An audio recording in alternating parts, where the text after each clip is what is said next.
Malaysians have been divided over the jailing of Datuk Seri Najib Razak, as it was no ordinary verdict. For the first time, a former Prime Minister was sent to jail on counts of corruption and money laundering for illegally receiving 42 million ringgit from SRC International, a former unit of 1MDB. Daily Express decided to ask Sabahans and others on what they feel about the verdict. Here's what they had to say.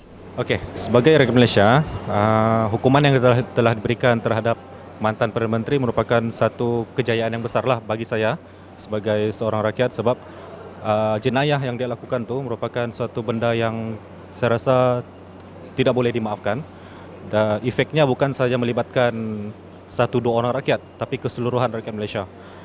Dan saya berharap keluaran perlembagaan ini dapat diteruskan lagi untuk kes-kes yang berikutnya. Seperti kita sedia maklum, bukan sahaja melibatkan kes SRC, tapi mantan Perdana Menteri juga terlibat dengan kes 1MDB yang sekarang masih dalam perbicaraan, dan saya berharap untuk kes-kes seterusnya juga akan berlaku keadilan untuk rakyat Malaysia secara umumnya lah. Itu tidak boleh lagi dipertikaikan kerana keputusan hakim. Hakim ini berpandukan kepada peraturan, undang-undang.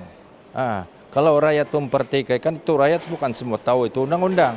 Yang dilantik, yang menghukum ini ketua hakim negara dan dia punya ahli-ahli jutaan kuasa itu pakar-pakar, pakar-pakar dari segi perundangan, bukan senang-senang diramu hukum orang.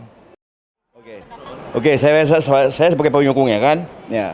Najib ni kalau dia ikut memang salah lah, salah dalam undang-undang. Sebab kenapa? Dia ada sudah gaji dan dapat daripada tu komisi-komisi daripada projek, tapi semua harta Malaysia mau dia ngap. Jadi itu salah dia lah, bukan salah rakyat. Kerajaan marah lah, undang-undang marah. Kalau marah tu kau tetap salah, akhirnya masuk lukap. Kalau Hakim 5 itu sudah bilang dia bersalah, kita sebagai rakyat biasa ini tetap akul kepada apa yang diputuskan oleh hakim-hakim kita lah. Karena kita ini percaya dengan kita punya kehakiman. Kalau kita biarkan ada interference daripada mana-mana pihak, sampai bila pun negara kita ini mungkin susah lah. This is to show that a fresh new hope for the judicial systems of Malaysia. So hope for all the Malaysians to alert that the integrity have to be at the utmost attentions to all the leaders especially. Okey, bagi pendapat saya untuk hukuman bekas Perdana Menteri kita tu 12 tahun dan denda 210 juta masih tidak berbaloi dengan apa yang dia buatlah, sebab jumlah yang dia menyeleweng tu besar. Mungkin ini adalah salah satu keadilan yang kerajaan buatlah untuk memberi kepuasan kepada penduduklah, sebab ada juga sedengar mengenai kesalahan-kesalahan yang telah dilakukan oleh Najib semasa dia menjadi Perdana Menteri lah. Kalau hakim sudah tentukan yang dia bersalah, jadi adil lah.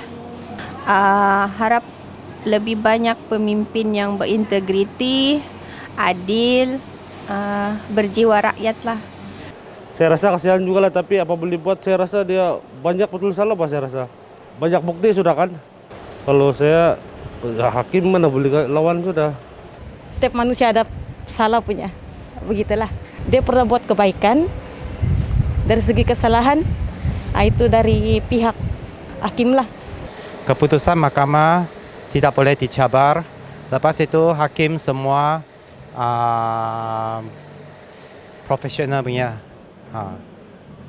sama jujur punya.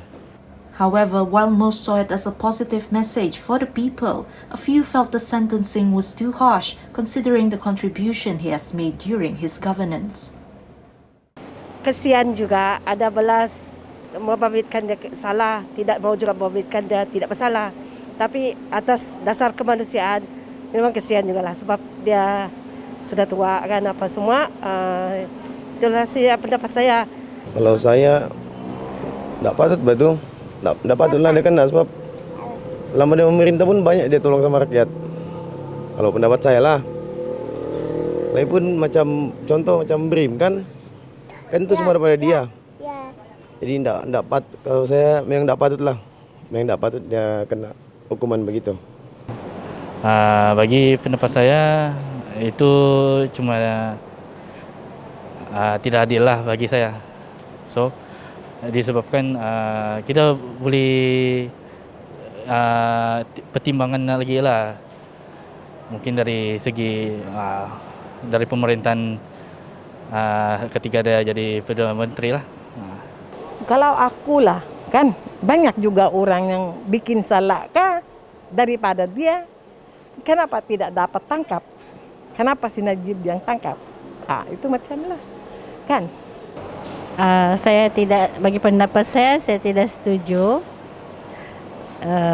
Sebab hukuman itu terlalu berat untuk beliau.